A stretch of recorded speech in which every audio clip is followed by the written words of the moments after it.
And welcome to the listeners and viewers around the country and around the world. We begin today's show with an explosive new report about the private military contractor Blackwater. The New York Times is reporting the CIA hired contractors from Blackwater in 2004 as part of a secret program to locate and assassinate top operatives of al-Qaeda.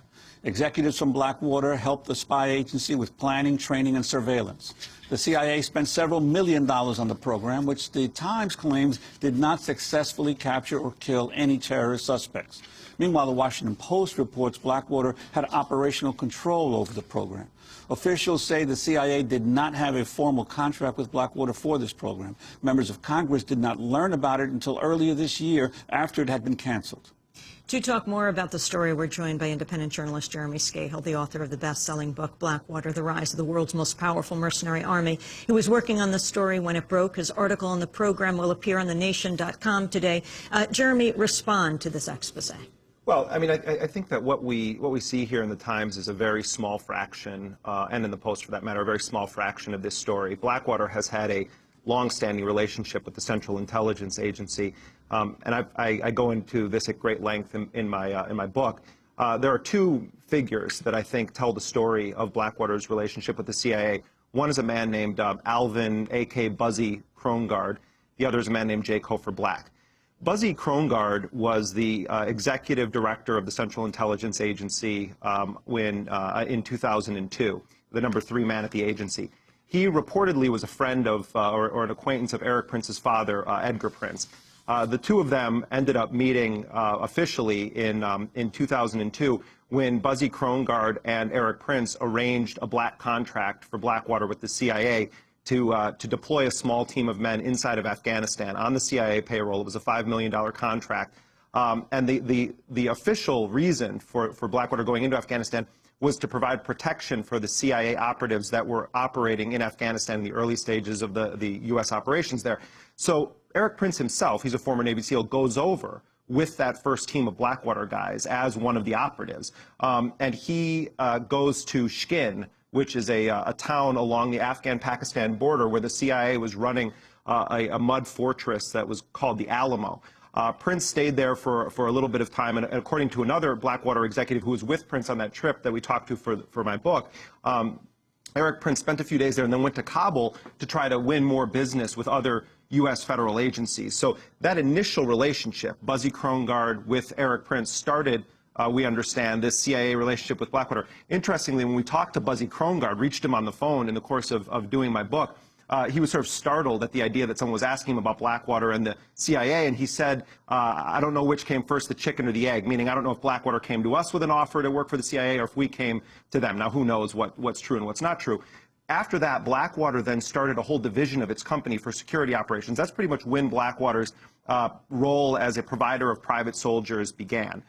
So after that contract, then Blackwater ended up getting this huge contract inside of Afghanistan. What the Times and the Post are saying is that beginning in 2004, Blackwater was hired informally. There was no official contract through Erik Prince and other executives to actually coordinate assassination teams that would hunt top al-Qaeda leaders in Afghanistan and potentially in Pakistan. Now, I had heard about this program weeks ago and had been doing the work of going through and trying to track down people that could verify this information. I think a lot more is going to come out on this. This is also something, I reached a member of the House Intelligence Committee last night who told me that the Intelligence Committee is in fact going to probe the alleged ties of Blackwater to this secret assassination program that Dick Cheney reportedly ordered hid from Congress. Well, Jeremy, I was struck by how skimpy the Times report was in terms of actual facts. Other than this, as you mentioned, the fact that there was no written contract or agreement, that it was all a word-of-mouth agreement between Prince and some CIA officials. But to your knowledge, did Leon Panetta brief members of Congress about this when he began raising questions about past CIA programs? Well, I talked to a member of the Intelligence Committee. I'm not going to reveal who it was. And they said that they could neither confirm nor deny that Congress was aware of an alleged role that Blackwater was playing, nor could they say whether Panetta mentioned this at the briefing. I understand from some sources that it seems that there's inflated reports on exactly how much of an alarm bell Leon Panetta rang when he briefed the U.S. Congress. I think a central point here, though, is that it shows how there was no wall between the administration and Eric Prince of Blackwater. They knew that this guy was going to be a loyal foot soldier. And you take this, combined with the fact that a former Blackwater executive has alleged that Eric Prince viewed himself as a sort of crusader fighting a holy war in defense of Christianity in an attempt to, quote, eliminate Muslims and Islam globally. The idea that then he was working or voluntarily working on some kind of an assassination program makes perfect sense. Remember also, Juan, that one of the top executives at Blackwater right now is a guy named Cofer Black, 28-year veteran of the CIA. He was running the assassination program for the CIA in 2002 when Blackwater first started working for the CIA. Cofer Black was head of the CIA's counterterrorism center. He was the guy who gave orders to the CIA jawbreaker teams, go into Afghanistan, chop off Osama bin Laden's head with a machete, and bring it back to me on a box with dry ice, because I told the president I would present it to him. He now is running Prince's private CIA. The notion that Blackwater wouldn't have developed that kind of a relationship and now has on its payroll 3 of the biggest clandestine operators of the CIA in modern history, it's incredible. Well, is it conceivable that the special ops role of Blackwater with the CIA could have affected how the government reacted to the killings that the Blackwater employees were involved in Iraq? Well, plausible deniability. Look, you create as many barriers between the executive branch and the actual assassinations because of prohibitions on assassination. This has become a huge issue now in this country. If you can sort of say this was an arrangement, a private arrangement between the head of this company and some rogue people at the CIA, then what you're doing is and Blackwater is perceived by many as a sinking ship right now. Part of what could be happening here is that they're trying to really say Blackwater was actually responsible for all of it, when I think there's a lot of evidence to indicate that this was an official policy, that Dick Cheney, if he didn't create the program, was involved with the concealment of the program from the Congress. Look, I had somebody in Congress tell me last night, Eric Prince was apparently trusted more than the U.S. Congress by the White House because he knew about this program and we didn't. So, I mean, I think, yes, Blackwater, there's ample evidence to suggest that Blackwater was involved with this program, and I think we need to probe the role. But there's also the political reality that the Cheney folks are circling the wagons in an attempt to try to absolve themselves of any criminal culpability. Jeremy Scahill, can we get the name straight? What is Blackwater called today? Well, Blackwater has 20 different iterations. They have all sorts of companies. In Afghanistan right now, they're working for the State Department under the banner of U.S. Training Center. They're working for the Department of Defense under Paravant. They're working with their aviation wing through Presidential Airways. The official name of the company, how they do business overtly with the U.S. government, is through U.S. Training Center.